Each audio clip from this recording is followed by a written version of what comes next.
Public. Hello, I am king of this video. Oh my God. All Here's right. all. All right. Well, hello and welcome to Cat Context episode 34 for Wednesday, the 11th of September, 2013. We are back and we are doing this live on YouTube right now and also recording it for people to listen to later.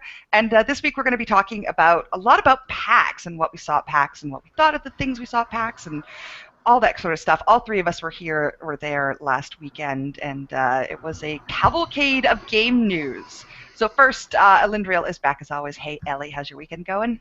My weekend's going well. I saw The World's End yesterday. How was it? How was it? Oh, it's awesome.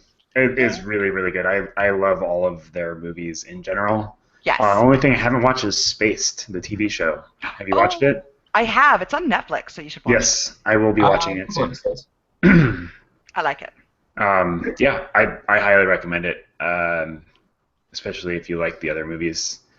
And then I played Gone Home today in about 2.5 hours. I was like, I need something to talk about on the podcast, so there we go. So you lived up to the advice you gave Mangle last week, then? I did. I wanted to make sure that I didn't give Mangle bad advice, yeah. That's good. Well, also with us today is our guest for today. It's Cornhorn. Hey, Cor, how's it going? Hello, it's going well. Thanks for having me. Oh, it's a pleasure to have you here. So, all three of us were at PAX last weekend. Let's start maybe with the indies. What is that? What are I'm in you? Venice. What are you talking about? What is You're a that? floating head in I'm a Venice. floating head.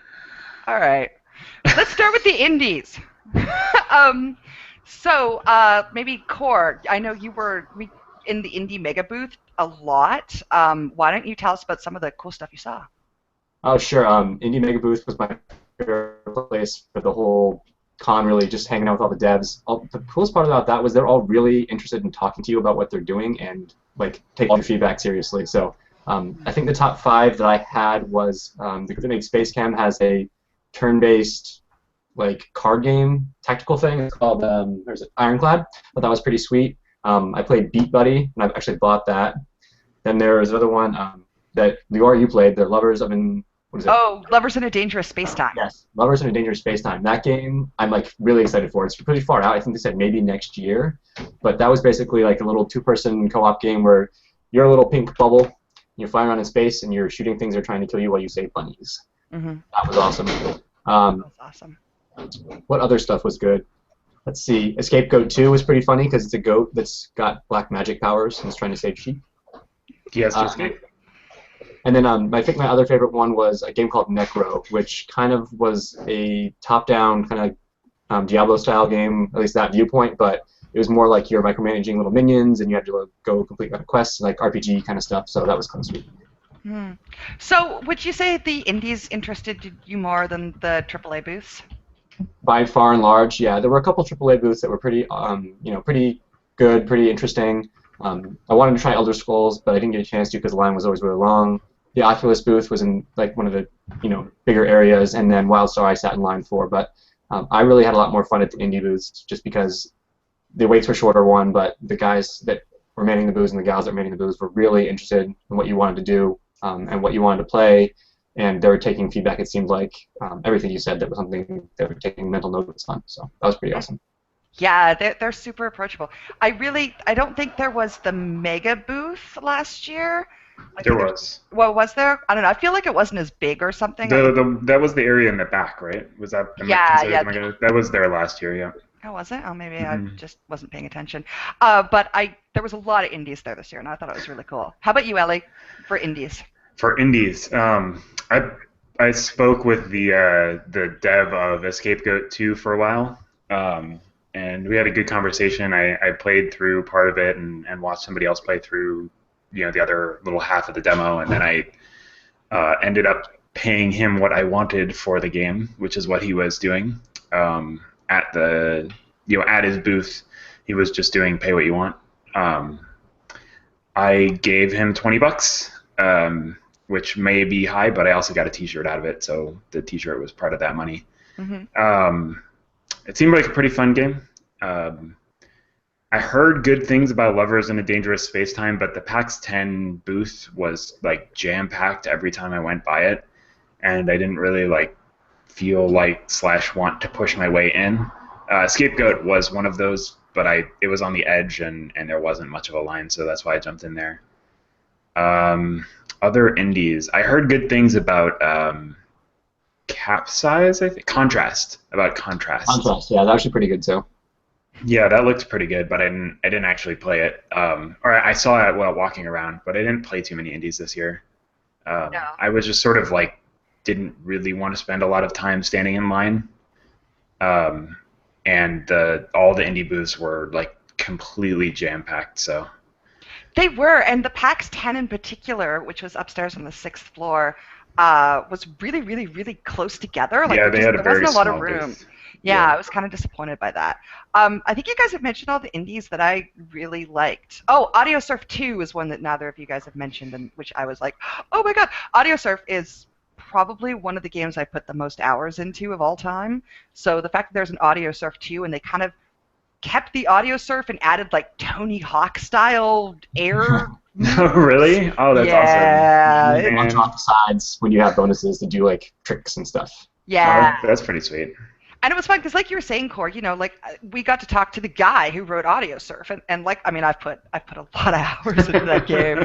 So it's an easy one to spend time on. It sure is. So it was really cool to be like, you know, hey, wow, I love your game. I've put so many hours into it. It's an amazing piece of work, and you could see, you know, he was really happy, of course, to have someone come tell him that, and it was nice to have that personal touch, definitely. You can see his face just light up. Yeah, that's really sweet. I love that a lot. I think you guys have covered pretty much all. Lovers in a Dangerous Space-Time has really stood out as probably the most fun demo I played at PAX. Scapegoat 2, I also bought a copy of that because, again, it was the pay what you want, and it was a lot of fun. I like puzzles. I think, yeah, pretty much you guys have covered all the really good stuff. Did you guys play Dive Kick? Oh, yes, we did play Dive Kick. Oh, yeah. Yes, Dive Kick is pretty hilarious. I beat your pretty handily, I must say. Their booth was awesome. They had a TV, and then they had two big buttons as controllers. Mm-hmm. And one button said dive, and the other one said kick, I think, right? Oh, yeah. It is billed as the two-button fighting game. And the thing about Dive Kick is you each have 1,000 points of health, but any kick does 1,000,000 points in damage. Yeah, they have gone for it, which is cool. Oh, yeah. No, they've definitely gone for it, and that was actually a lot of fun to play as well. And I looked for the Hotline Miami 2 booth, which I think still counts as an indie, but I couldn't find it. But apparently it's out there. It was in the Mega booth. I got a pin from them, but they had a gigantic crowd of people. Yeah, I got a zebra head mask from them. Oh, dude, that's sweet. Not like an actual mask, because I'd be wearing it right now. It's no, it's just a pin. And the other one was Transistor. I didn't stand in line for that. Did you guys stand in line for that? I stood in line pretending to not be interested in the Oculus Rift line. So I spent a great deal of time. The deal with the Oculus Rift booth, for people who weren't at PAX, is they would close it off and open it up every 15 minutes. And if you just stood there, you couldn't like start a line to get into the line. Yeah, no, they were yelling at you. Yeah, worst enforcer job ever. Oh, yeah. So instead, I just stood in the Transistor line and waited for it to open up. I played Bejeweled. It was like the vicious game of musical chairs, only not the fun way. I know, it was. The guy put down a sign, and everyone comes like rushing from. I also did the Bejeweled Blitz. That booth was right next to them, and did that while I was killing time waiting for the Oculus Rift. Yeah, I actually played that game, Bejeweled Blitz. I did not play Transistor. No, I didn't get long enough in the line to do Transistor. No. Yeah, a friend of mine did actually wait in line for a Transistor. I wanted to, but the line was... The sign said 90 minutes, and I totally believed it, given that I don't think I saw him move the entire time I stood in Oculus. Yeah. Yeah, I mean... It wasn't that many people deep. It was like probably 20 or 30 people deep, but it was just moving really slow. I think they must have had a long demo and only about 5 or 6 stations. Yeah, I mean, it looked great. It looked amazing. And I will definitely... But again, you know, when it comes to those really long lines and you have a limited amount of time at PAX, I'm like, am I just going to buy this game? Yes, I am, so I don't need to demo it. Yep. Is Telltale an indie? I think that probably counts. Sure, yeah, let's call Telltale an indie.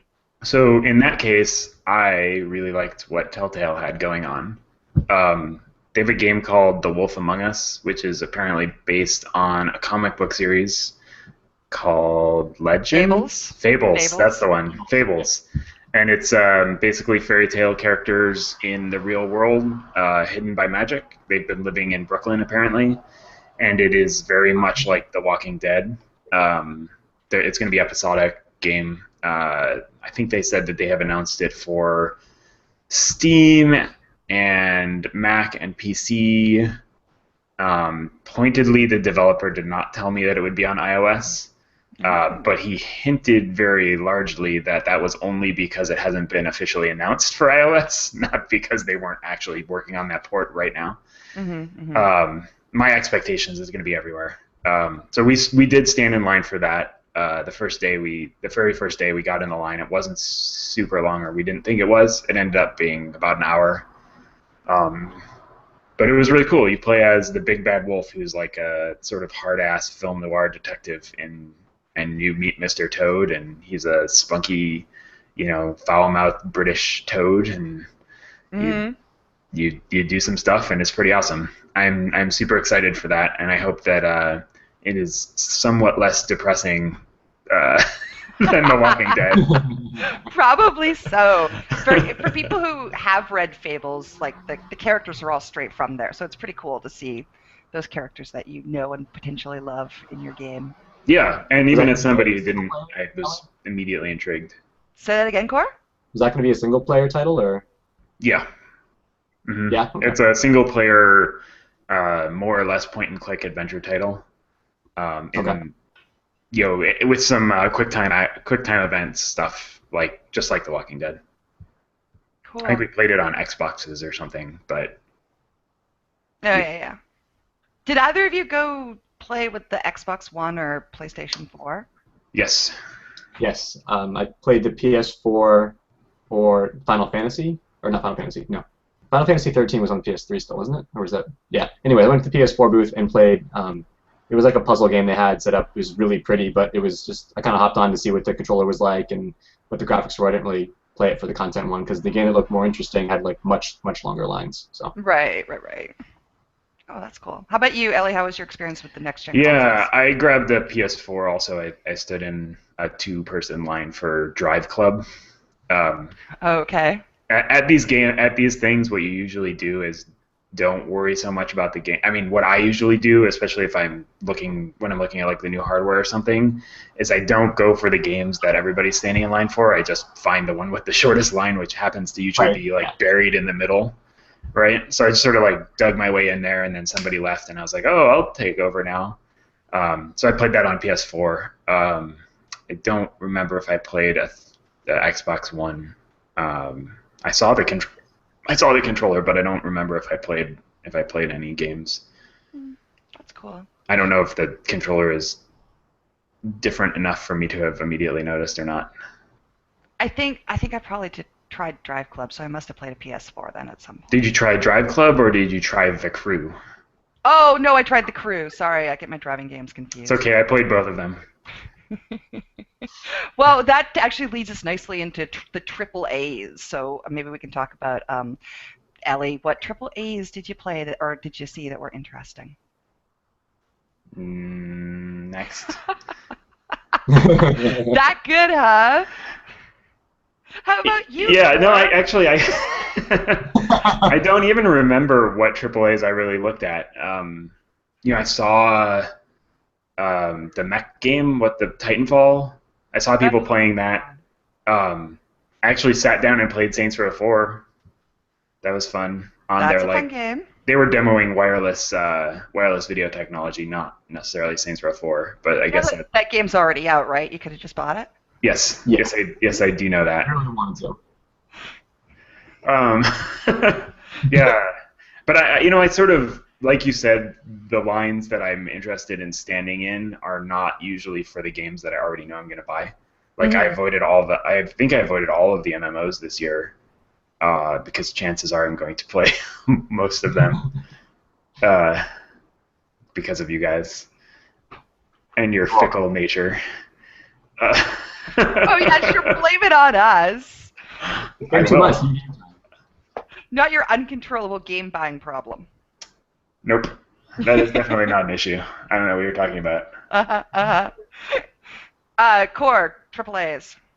I did wait in line for WildStar, but to be fair, it was only a one-person line, and the demo was 25 minutes, so I knew 25-minute wait. It was fun. I played. They had two setups. You could either play the level 3 to 5 or the level 22 to 24. So I picked the later just so I want to see what mid-game or quote mid-game would be like. It seemed like it was as expected. It was really smooth. That was good. The combat was nice. The quests, like nothing bugged out on me. I'm sure they had worked on that zone before bringing it out, but it was like pretty wow in its style and setup. The only thing that was different was they are only allowing 8 or 9 skill keys to be hotkeyed on there. You can't just have like massive amount of hotbars on all over the quick things. So that makes it a little different. You have to like kind of map out what you want to use and plan ahead for what you're going to have because you can't be able to switch around. So that makes it a little different. But it was like WoW in space. It's relatively easy to switch the skills that you have, right? I mean, I don't know. You can do it.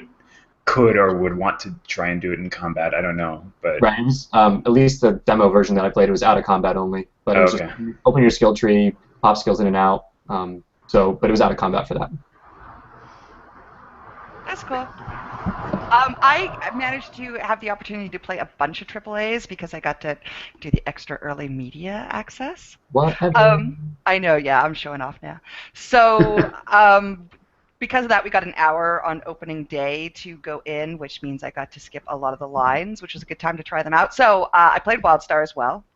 And like you said, it played really, really smooth. I thought it looked good. I'm not, like, they're really into telegraphs in that game, so every move that you or your enemy will make is usually indicated on the ground or in space somehow. And it's interesting. I have to kind of see, especially once you get multiple people together and spell effects and everybody's got telegraph shit going on.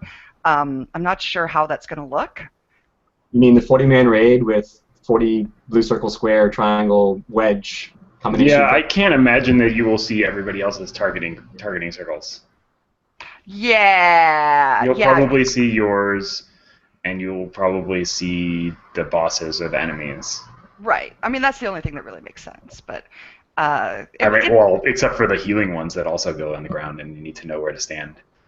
Oh, that's true. But maybe that will either be done differently, or have a spell effect that you go stand in, or just be the healer's fault for you not standing in the right place. Oh, there's always that. They're standing in my healing pool. No, I don't want to. Blame the healer. Yep. So that was good. I also played The Elder Scrolls Online, which I recently wrote about on my blog. But if you like Skyrim, you'll like it. I'm not convinced it needed to be massively multiplayer. I think they should have just done Skyrim with 4-player groups, and I think that would have been amazing. Okay. I found it. I only played it for like 5 minutes, right? I did not see a good reason why it should be massively multiplayer, and it also did break my immersion to see like 15 people running around looking for the same guy to kill for a quest. MMOs are great, but they're not necessarily very immersive, whereas I think Skyrim, people really love that game because of the whole world thing. So I think it's probably going to disappoint big Skyrim fans. The two kind of juxtaposed didn't really work, like trying to be epic hero in the Skyrim world and then having people right next to you doing the same thing. It wasn't the same kind of, all MMOs have that where you're all running around killing the same stuff, but it's less of a breaker in those kind of settings than it was in this. Right, yeah, and plus, people who play Skyrim, they're really into, say, like the first-person view. Is that first-person? Yeah, that's first-person. Yeah. And, they like to really, the whole, like, atmosphere and without the map, and you can just wander all around the world and stuff, and it really breaks it to see, like, 20 other people going the same direction, killing the same thing. You're not the hero, and it doesn't feel like you're actually in a living world, because what sort of living world has all these people running around doing the same thing together? Isn't that true of every MMO?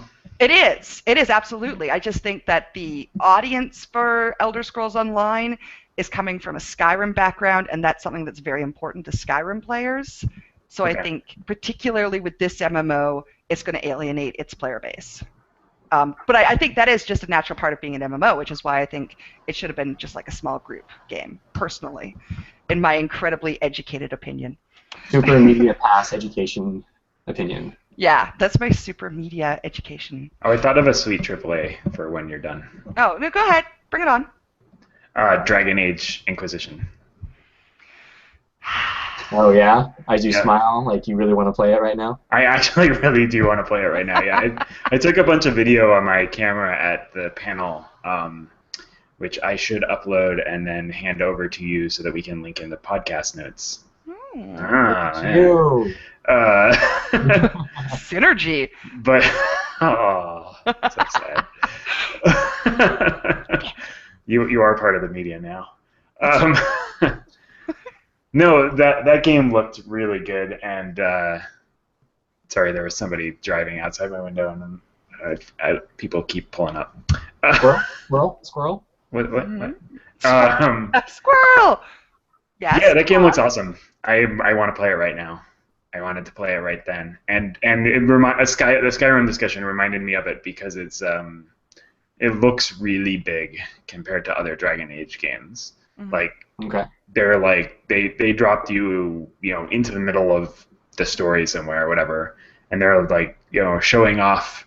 Hey, there's a mountain range in the distance, and beyond that you can see something else, to the side of it. And if you wanted, you could just walk from here over there, and it would take 15 to 20 minutes to literally just walk across.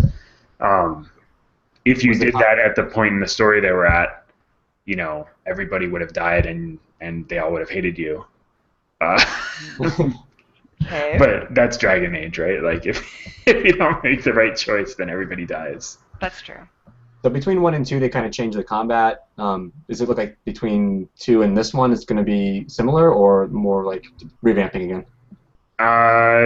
It's a little unclear. The one thing they made a point of talking about was that health is not going to regenerate between combats like 2. Okay. So that potions are going to be important, and you're going to have to decide whether you want to take on that, some pack of wolves or bandits. Yeah, exactly, because you can only carry 5 or 6 potions with you at any given time. So there's like a resource-driven thing that they want to go for. The actual combat, we were far enough back that we couldn't see how they were doing it, but it seemed like, both 1 and 2 were sort of action-y, right? You still had to press a bunch of buttons. I didn't do too much of the Baldur's Gate style, like pre-planning lists of moves for everybody in either of them. I know that's not how I am conditioned to play anymore. Although they do in this have an isometric, like top-down camera that you can switch to whenever you want and pause and direct people and do a lot more interesting planned combat opportunities, and that seemed really cool for tactical combat. So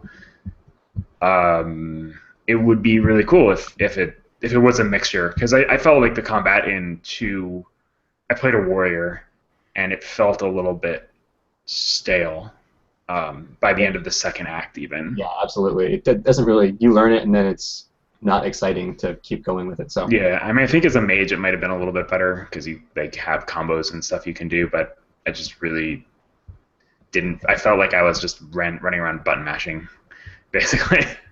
My question for you is, while you played it or during the panel, did you get to see Varric's chest hair at any time? Yep. Like a lot. That was like the very first. Was it a bounty of dwarven chest hair? The very first thing is like Varric and Cassandra, I think her name is, the person who's like interviewing him during Dragon Age 2 during the story parts. Oh yeah, okay. I think that's her name. I can't remember exactly. Sorry, Dragon Age 2 lore nerds. Enthusiasts. Enthusiasts. She was in the party. Varric and her were both in the party with the hero, the Inquisitor. Mm-hmm. And when the demo first started, the sound was broken, and so the head of the head people that were giving the talk were basically like making jokes about how Varric's like, blah, blah, blah, I have awesome dwarven chest hair, while he's like, they were doing voiceovers for him. That was pretty awesome. And he's definitely got the same exact open vest thing that he's got going on in Dragon Age 2. So all right, they know what their fans they know want. what they're going for, yeah. Yeah. I mean, they still do want it, so. Yeah, that's true. But That's right. but they're still EA, so I still can't buy it. No, I'm pretty sure that I've heard you say that you'll buy that game. Yeah, didn't you say your ban was only for 2013? Yep. Yeah. We'll see how Luckily, good this doesn't game come looks. Luckily, this doesn't come out for 9 more months after 2013, so there's plenty of time for you to get a media version of it. Oh. Yeah. Is that more? Yeah, no, You that's just need way a more review ethical. copy. Oh, Yeah, absolutely. Nice. What was I saying? Oh yeah, AAA's. I saw a bunch of them. I played Drive. No. You What played did The you Crew. say it was? The Crew. I played Yeah. The Crew, which is the car MMO, or as they were calling it, a car PG, which is No, don't terrible. call it that. Please stop Would you saying prefer that. Drivatar? Oh, yeah, would. was that the one with the Drivatar? I think this was the car PG, and the other one was the one with the Stop saying Drivatar. No, I'm saying it. Car PG. The Drivatar was Drive Club? I think so. Yeah, that was Drive Club. I didn't see any Drivatars. Well, they lied. They lied to us at E3. But anyway, The Crew, they didn't have any of the RPG elements at PAX. So they're like, well, we don't have any RPG elements here. You just drive the car. And I'm like, okay. So I drove the car. Was I it drove a pretty sweet car. You can like customize your car, but Yep. you had to do it on like an iPad before you played the game. I don't think you have to. I think that was their, hey, look, we have tablet integration, like Oh, all okay. of the next-gen games. All right. That was my hope. That was my distinct hope. No, you must Maybe you'll buy be able to do it on the Vita. You can do it on the Vita before you play it on your PS4. Oh, right. Okay. Well, see, there you go. I'm very hip. with Sitting on the train, you can, just give yourself a new skin on your car. It'll be awesome. Oh, I'm sure there yeah. won't be any microtransactions at all. Sorry, I just remembered something else that I saw. It wasn't a actual physical demo, but one of the EQ Next devs came out like on the floor and like talked about the game with all this pre-made video thing in the background. Is it a good time for that? Yeah, go. Do it. I'm drinking. Do it. Like, we have to stay on topic. Come on. Yeah. So, I mean, it's probably part of his just like selling skills, but he actually kind of got me stoked more for EQ than I was in the first place. And the one thing that sounded most interesting to me was they're going to add a feature in where, they have indestructible environments, but once you break a hole in the ground, something's going to be below there, right? Otherwise, what's the point of breaking a hole in the ground? So they're going to add levels where they've built up like all the history of the world, kind of like if you were digging in the earth and found bones or whatever. So they're going to have different zones based on time periods where you can find stuff and play around with stuff. Like, that sounded kind of cool. They're going to have, like, real archaeology. Yeah, they Yeah. said they've worked out like Actual 10,000 archaeology. years Yes. of archaeological history that they've worked into the ground, which is pretty cool. That is pretty cool. You should like little timelines, so there was, I think, 4 like overarching time zones, and each one of them had like 2 or 3 little subregions inside of it. So like the Bronze Age for us, and then kind of sub things in the Bronze Age. So it was kind of cool, at least. It was Yeah, interesting. That's, really neat. That's cool. One thing AAA that I is that you saw. Yeah. Yes, I know. Watch Dogs. Oh yeah, Okay. there was a gigantic line for Watch Dogs. There was. And I was that was running on Xbox Ones, right?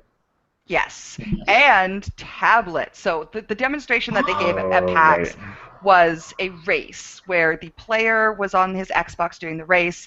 Another person was on the tablet trying to stop them from completing their goal. So they would do things like hack traffic pop-up cones and stuff, and steam pipes, make them explode and whatnot. So that did look really interesting, but I'm not really sold on the whole tablet thing. But more importantly, Watch Dogs in general looked really cool, and it was unfortunate that all they had at PAX was us sitting and watching them play the game. I would have liked to have gotten my hands on it, but my feeling is that if it is as open world as they seem to be implying, this could be really, really super cool.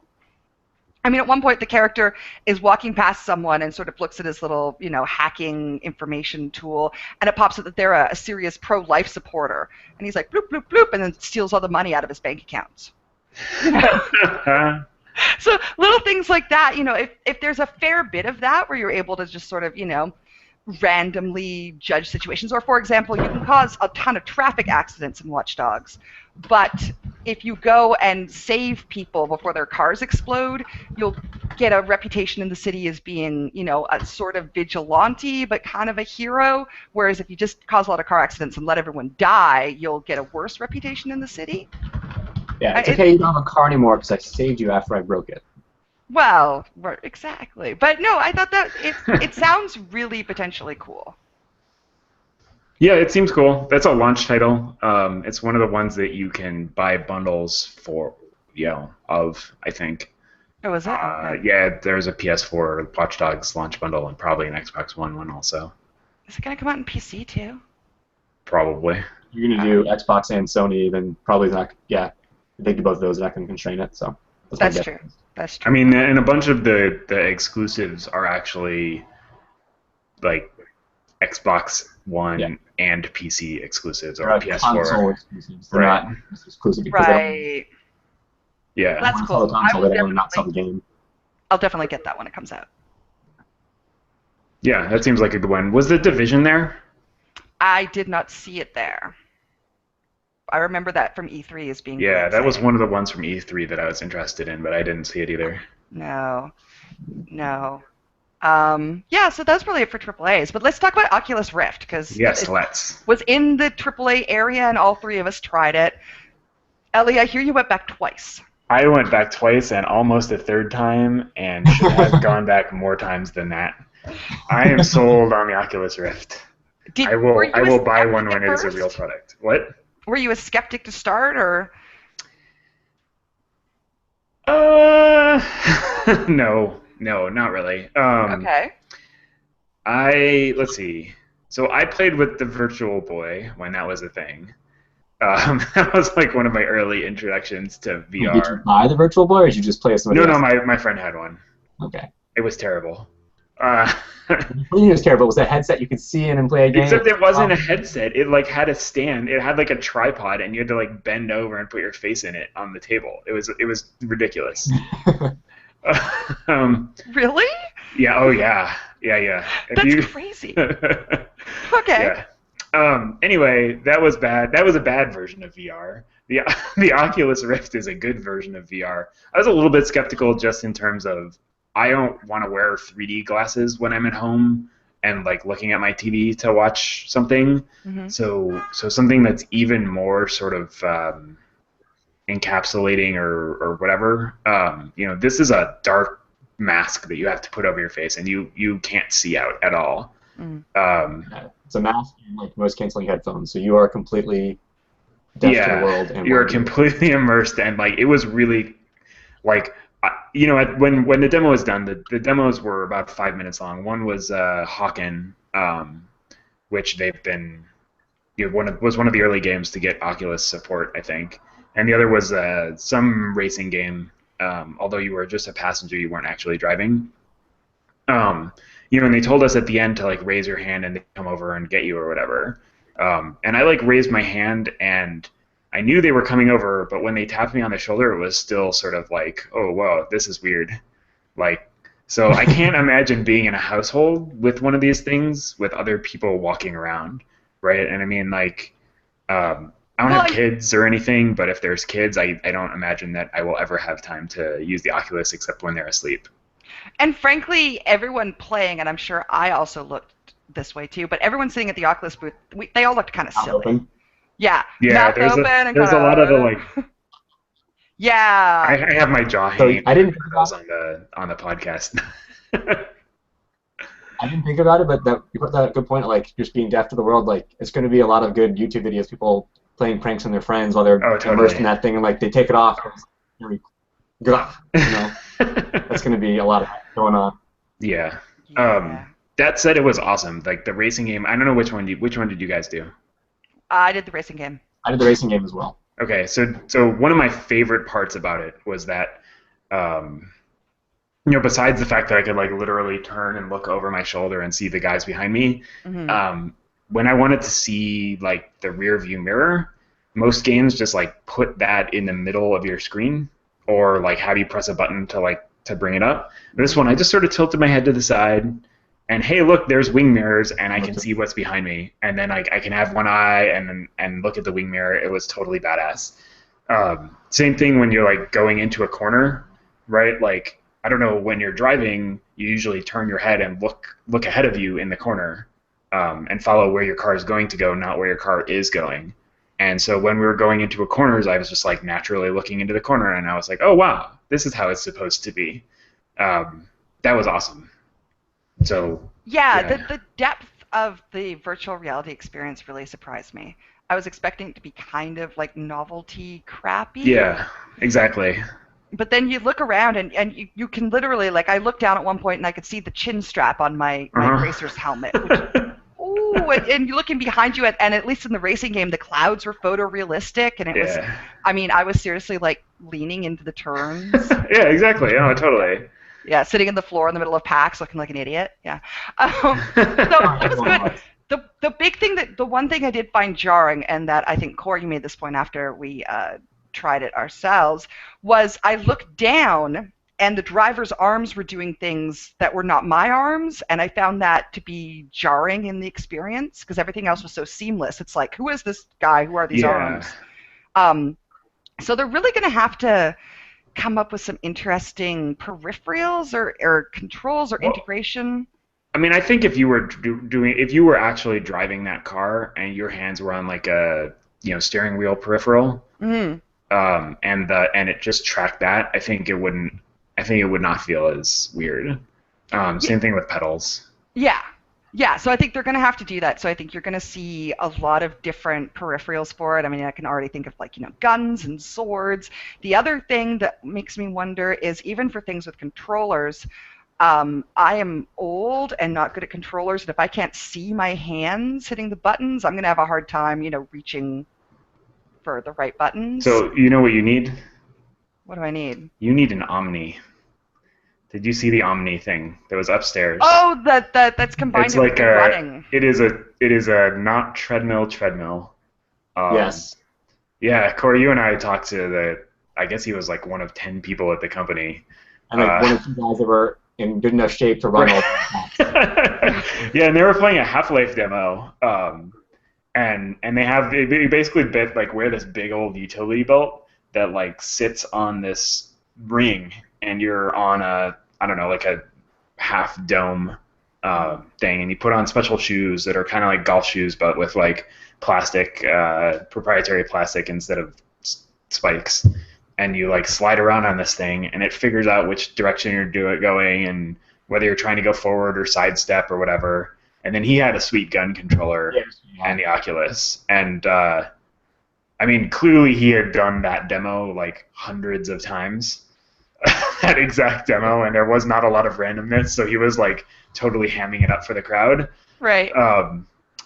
But it looked pretty awesome. I put my card in to try and get one. They're only going to be like $500. It's only like a new console. That's actually really reasonable. Well, and they say they want the Oculus Rift headset to be $300. Right. So for like $1,000, you can get a totally sweet exercise machine. Yeah, that would be good. I would totally buy that over a treadmill. Oh, well, obviously. And it's cheaper.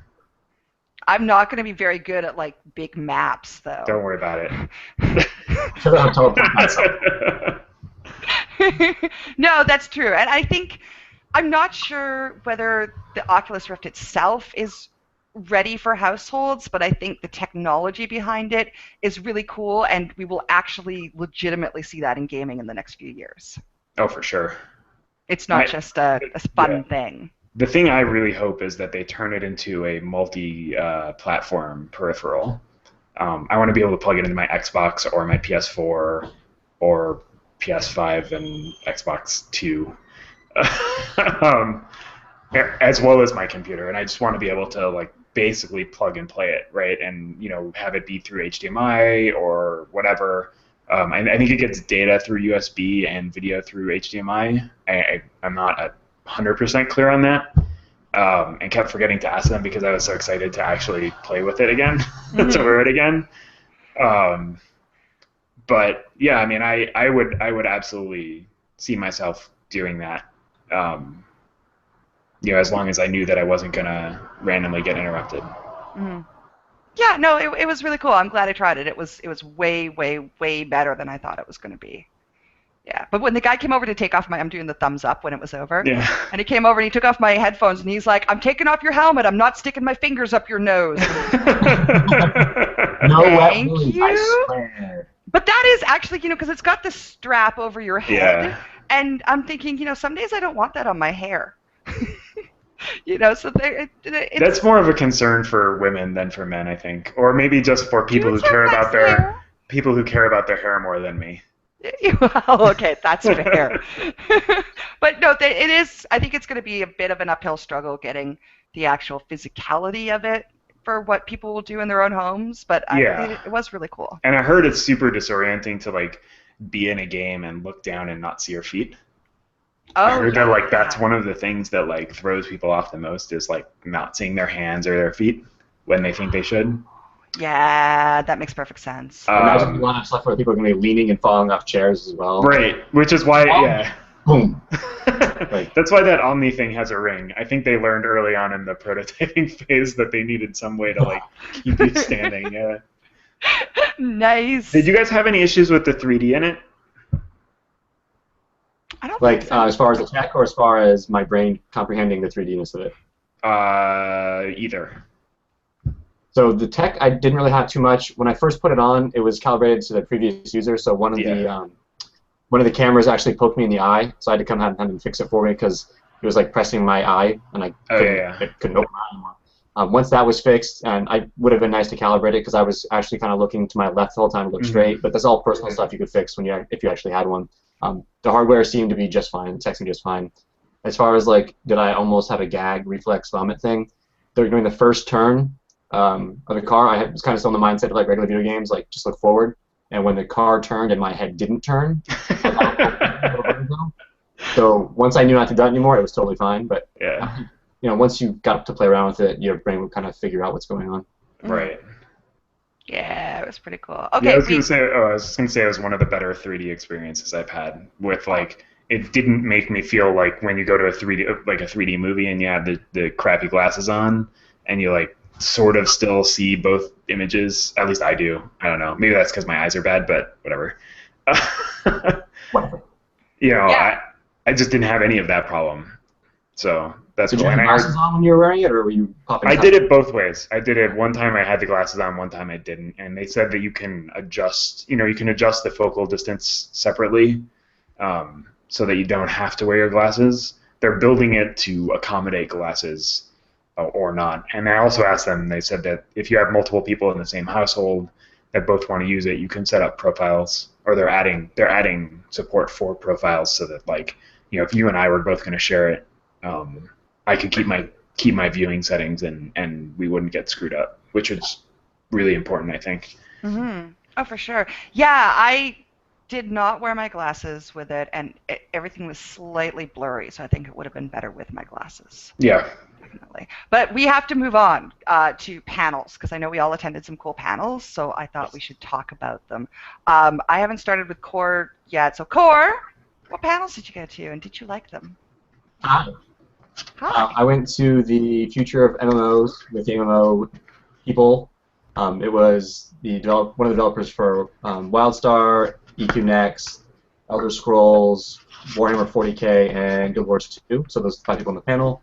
And basically, it was one question from the moderator, and then all audience questions following that. So some of the questions were really good. Someone asked, "Are all MMOs single players now?" And they're not really massively. Some questions were not so good, like, why do you keep paying subscriptions? I really hate subscriptions, which, sure, that's great. Or they don't. That's your opinion. That's totally fine.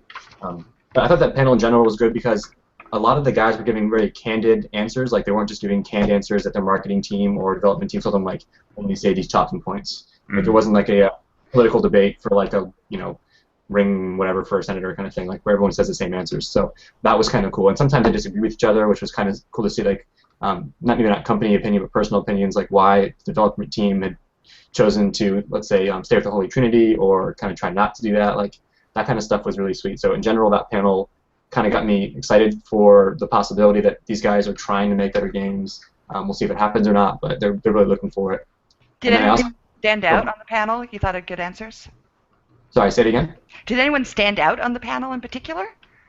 So I forget all the gentlemen's names, but I thought, in particular, the WildStar dev, he gave like no bullshit answers.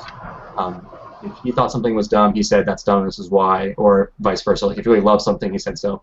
And several of them, him included, were like, if a question came up about in general games, but it would have their game didn't have that feature, they were not afraid to point out like other games that were going to be awesome at it. Like someone, the WildStar guys, like if you want to play Sandbox, go buy ArcAge. If you want to play a single player game, like what's other game? Or all 5 of them were like, we love Eve because Eve has their own deal and like they know they're surviving on like no subscriptions and all that kind of stuff. And then also the Warhammer 40K gentleman was he provided some really like insightful answers, I thought. So those 2 guys really stood out for me. Nice. Cool. Any other panels? Just WildStar. I just wanted to go see what they were going to show off with anything new. They demoed housing, and for about 20 minutes, and they had two devs kind of playing on big screens. You can see them running around playing stuff. It was kind of cool seeing some of the new features for housing. I've been watching all the dev videos, so a lot of that was repeats for me from their housing video online. And the rest was kind of question stuff. Again, some good questions, some bad, but I thought that Q&A was a little less interesting to me than the just general MMO one. Cool. How about you, Ellie? Panels? I went to 4 or 5 panels. The first one I went to was about digital trading card games, because that's a thing now apparently. The Magic was not represented there, and all of the developers or all of the people that were there were sort of very pointedly avoiding talking about Magic and comparing themselves to Magic. In a lot of ways, rightfully so, because Wizards has done a very, very good job building an audience for 20 years. Yeah, there's a reason people still playing it. That's right, exactly. So, but the games that were there were Hex and Soulforge and Duel of Champions, which is Champions of, I don't know what it is. All right, but they anyway, they were there. Hex seemed pretty interesting. Hex is sort of like a MMO style game, but with digital card trading combat. And I didn't really understand. I think it's in beta.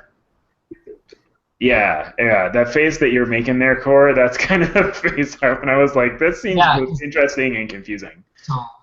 You're gonna run around, you're gonna be all fast-paced doing stuff, and then when you want to fight someone, no, slow it down. It's not really that. It's more like they have like encounters and stuff, and the encounters seem to have like sort of cooperative elements, but your character is your deck basically, right? So your class or whatever is your deck. So maybe we're gonna go on a raid or a dungeon or whatever, and in order to do that, we need to defeat some sort of scripted card plays from an AI, and so we work together to do that. And the Wizards games have similar things to that, mostly single player, like the Duels of the Planeswalkers games are they have what they call encounters, which is sort of like if it starts first, it does the same plays every time, and if you start first, it does the same plays every time, and it's just, beat it before this thing happens, right?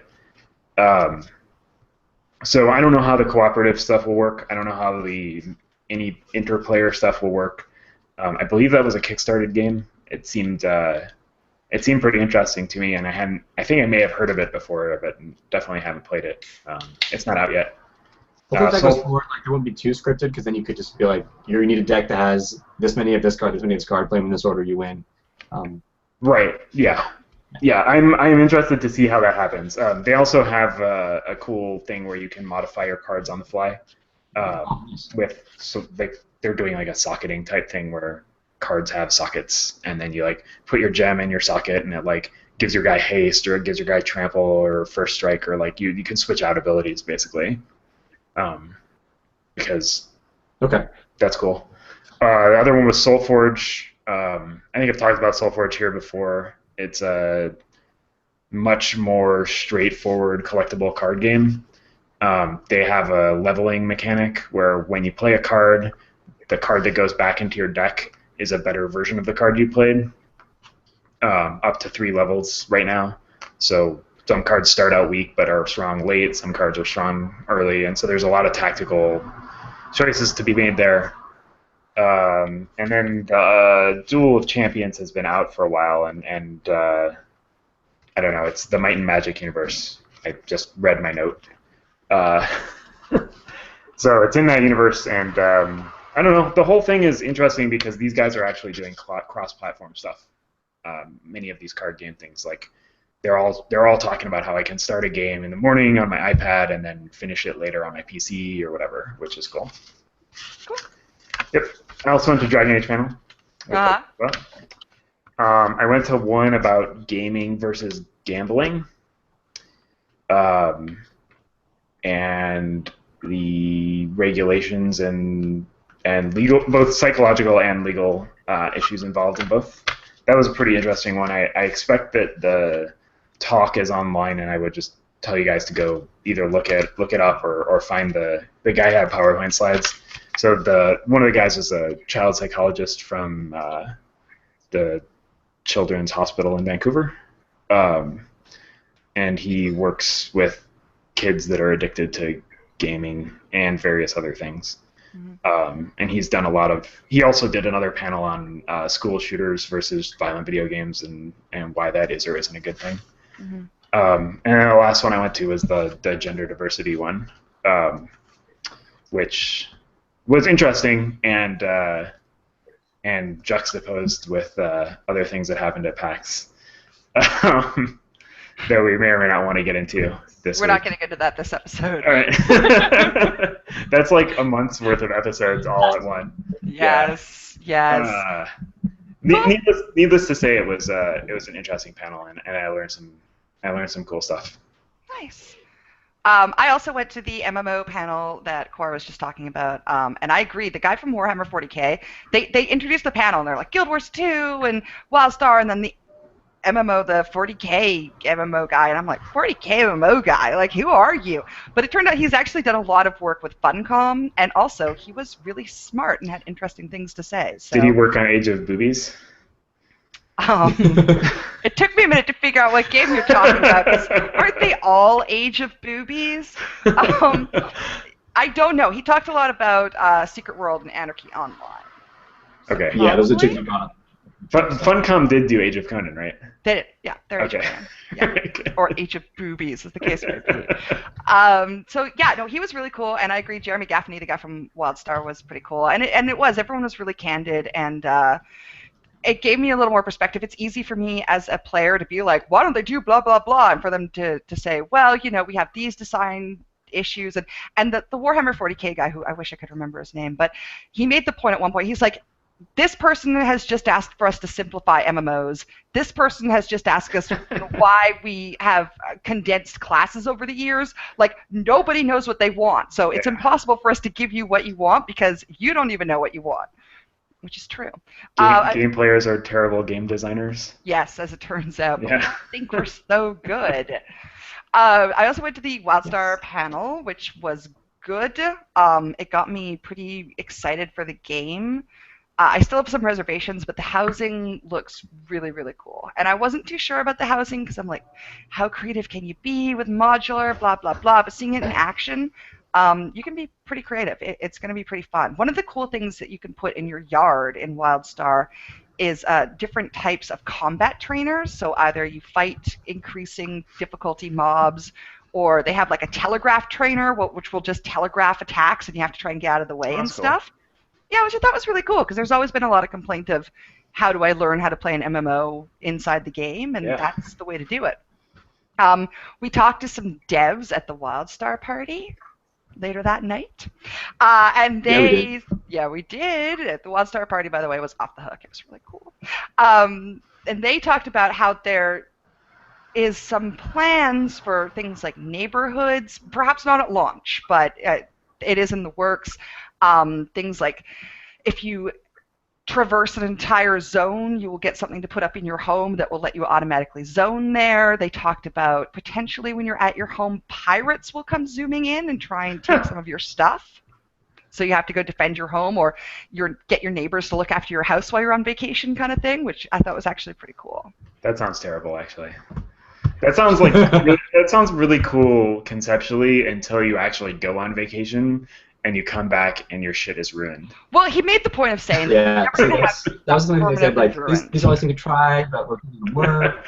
Like, right. It just might be something doesn't work for a couple of hours or whatever. Okay, all right, that's fair. You're not going to be totally... a lot. Yeah, that's a lot more reasonable. Yeah, but I will say, talking to the devs universally were really, really, really excited about their game, which, I mean, I guess is sort of a given, but it was fun to talk to them, and they were just thrilled to talk to fans and really excited to talk about WildStar, which overall left me feeling pretty warm about the game.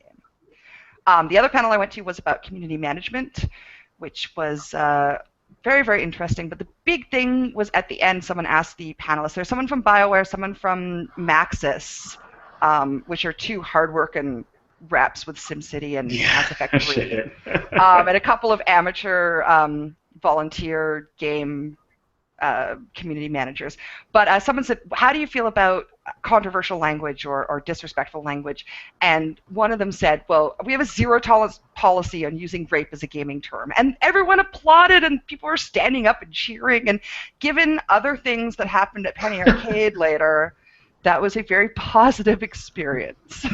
Yeah, likewise, the gender diversity panel that I went to, and Talon went to a couple of others that she had very positive experiences with also. Yes. And I think that we both felt like this year's panels sort of skipped sort of intro, let's figure out if things are a problem panels, and went to, now that we recognize that things are problems, like, what do we do about it? Like, let's find actionable items to take away. Awesome. Which is, yeah, that's a big step up. I kept waiting for that panel. Oh, that's really cool. Okay, so quickly, because we have talked a lot, let's talk about what we've played in the last couple of weeks. Not at PAX. So, Ellie, I know you played something, so why don't you go first? Magic? I was going to say Gone Home. I played Magic too. I did play Magic too, but I see everybody rolling their eyes because now we have video, so I get verbal cues. So I'll keep it more on topic. I played Gone Home. I actually played it this morning. I knew that it was fairly short, and I wanted to play it before this podcast since I yelled at Mangle on the last podcast to go buy it, and I was very much right in saying that. I think everybody should play this game. It's not really a gamey game, but it is an exploration and a good, compelling story. Apparently, I didn't find everything, so there's more stuff to go back and look for if I want. I'm not sure I need to, but yeah, it's just really good. And it's the sort of thing where, like, if somebody ever is like, can you do good storytelling in a game? And you have any sort of question, like, just send them that, because it's fantastic. I don't really want to spoil it. I want you guys to I want to discuss it on here, but everybody should have played it, because otherwise you will know too much. It's on Steam? Okay. It is on Steam, and I think it's about $20. And it took me 2.5 hours. I've heard anywhere between 2 and 5. I think 5 would be a lot of hours to put into it. Nice. Yep. Anything else as far as games go? No, I was at PAX, and then I've been working. I played Magic, and I'm not allowed to talk about Magic. I'm going to talk about Magic. It was good. It was fun. Core, what have you been playing? I've been playing Evoland, Monaco, and Dust and Elysian Tale. Those are the 3 games I've been playing in the past week or two.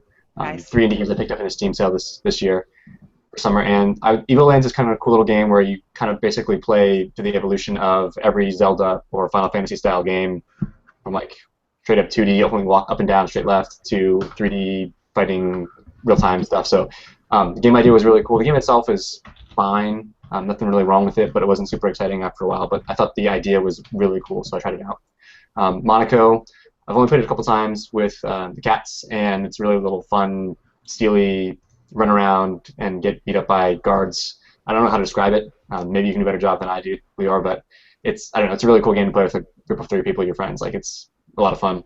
And then Dust and Elysian is a side-scrolling adventure, but it's got a really cool art style, pretty very smooth controls for the combat, and really funny humor stuff. So I'm about 80% through that right now, according to the save file complete thing. So probably getting pretty close to the end, but the game's a lot of fun. So. What kind of game is it? It's like a side-scrolling adventure thing, but it's got combat the entire time. So some RPG elements. There's like shops and stores and gear and stuff, but basically trying to just tell you a story through it, and to add more actions, they're making it a little action fighty stuff as you walk through. So. Nice. Well, it sounds like you're doing the indie thing. Yeah, got a whole backlog, maybe 8 or so more to go. Sweet. Well, after standing in line in front of Transistor waiting for the Oculus Rift line to open up, I've been playing Bastion. So, which I have not put too much time into before now, but I mean, I'm like 3 years behind the time here, but Bastion's fun. It's really cute. It's actually, I like it a lot better than I thought I would. I am not necessarily a super combat person, and I was thinking this might be very combat-y, but it's not. It's very story-driven. It's very pretty. I definitely recommend it. Aside from that, I'm playing a lot of Cookie Clicker. Nope. Yeah! Nope. We're not talking about this. See, I'm up to 341 million cookies per second. You would never need that many cookies, ever. I do. I need them all. I need all the cookies. So. Well, I guess it's at least better than you playing WoW, but not by much. That's tomorrow. Tomorrow's WoW night. That's tomorrow. I'm going to be playing it tomorrow, too. I also got back into Rift yesterday and played that for a long period of time. And Rift's a lot of fun to drop in and out on, definitely. Just, leveling lobies and doing battlegrounds and stuff. So that's about it. Okay, that's it for the podcast. Wait. What? I remembered another indie game I played.